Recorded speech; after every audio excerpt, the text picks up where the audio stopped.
Everyone, welcome back to my channel. তো চলে এলাম তোমাদের সাথে আবার একটা নতুন ভিডিও নিয়ে।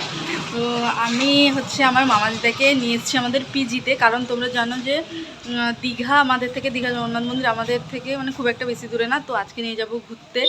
তো আমি এই যে আমার মামাদিদা, একটু হাই করে দাও ভাই। আমি আমার মামাদিদাকে হাই মানে ভাই বলে ডাকি, ছোটোবেলা থেকেই ভাই বলে ডাকি। তো চলো আজকে লং ভিডিওটার মাধ্যমে কী কী করছি না করছি সবটা শেয়ার করবো, দেখতে থাকো। তো এখন আমরা রুম থেকে বেরিয়ে ধরে নিয়েছি টোটো, কারণ স্টেশনটা আমার রুম থেকে একটু দূরে, 10 মিনিট থেকে 15 মিনিটের রাস্তা।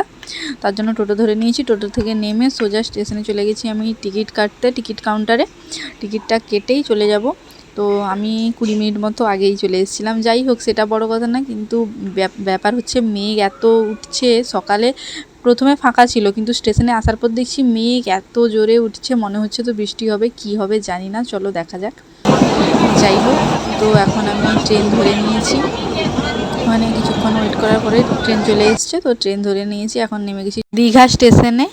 তো ব্যাপার হচ্ছে জগন্নাথ মন্দিরটা আমাদের দীঘা স্টেশন থেকে কিন্তু দেখা যায়, তোমরা হয়তো অনেকেই জানবে। তো সেটাই দেখাচ্ছিলাম তোমাদেরকে।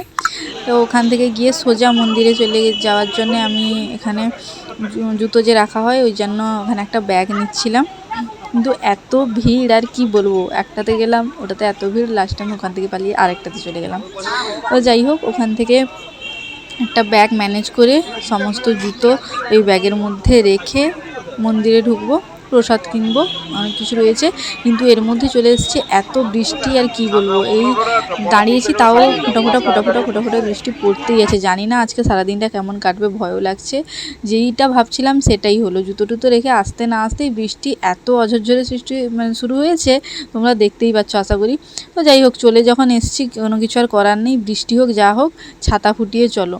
তো তারপরে আমি চলে গেছিলাম খাওয়ার কাউন্টারে। মানে আমরা মহোৎসব খাবো, তার আগে থেকেই পেমেন্ট করে বলে আসতে হয় যে আমরা খাবো। তো আমি পেমেন্ট করে বলে এসেছি যে দুপুরে খাবো। তারপর এখানে মন্দিরে চলে এসেছিলাম। মন্দিরের ভিতরে তো ক্যামেরা অ্যালাউ নেই, তার জন্য ভিডিও করতে পারিনি, বাইরেটাই করছি। এখানে আমি আমার দিদা এখানটাতে ঘুরে ঘুরে দেখছিলেন সবটা।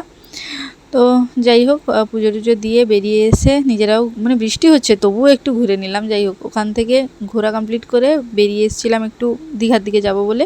রাস্তায় একটু ছাতুর শরবত খেয়ে নিলাম, কারণ সকাল থেকে কিছু খাওয়া নেই তার জন্যে।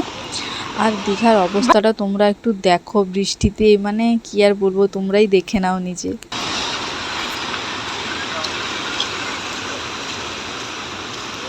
মুড়ি ঘুগনি হবে, ডিম সেদ্ধ হবে, ঘুগনি মুড়ি হবে।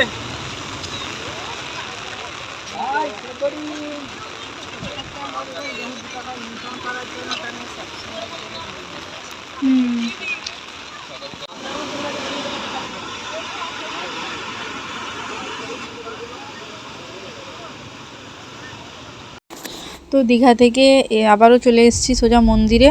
ওখানে এসেই আগে মানে লাইন দিতে হয় খাওয়ার জন্যে। টিকিটটা নিয়ে, একটা টিকিট দিল, ওটা নিয়ে খাবারের জন্যে চলে এসেছি। তো আমাদের খাবারে ছিল ভাত, ডাল, দুটো সবজি, পনির, চাটনি, দই, একটা চপ মানে আলুর, আর একটা ছোট্ট মানে পনির আর প্লাস আলুর চপ মিক্স করে কিছু একটা বানিয়ে ঝোল টাইপের ছিল, আমি ঠিক বলতে পারছি না। যখন খাওয়া দাওয়া চলছে, এখানে অনেকেই প্রায় খেতে বসছিলেন। তো খাওয়া দাওয়া কমপ্লিট করে এখন আমরা সোজা ধরে নিয়েছি বাস, কারণ একটু তাড়াতাড়ি বেরিয়েছি। আর কিছু জিনিস কিনেছি, সেটা তোমাদেরকে দেখাচ্ছি। তো এখানে দিদা কিনেছেন শাঁখা, আমার মাইমা, মা আর ওনার জন্য। তারপর এখানে একটা পুতুল আমি কিনেছি আমার বোনের জন্য, আর এখানে প্রসাদ। তো আজকের মতো এইটুকুই, টাটা, আবার একটা নতুন ভিডিওতে দেখা হবে।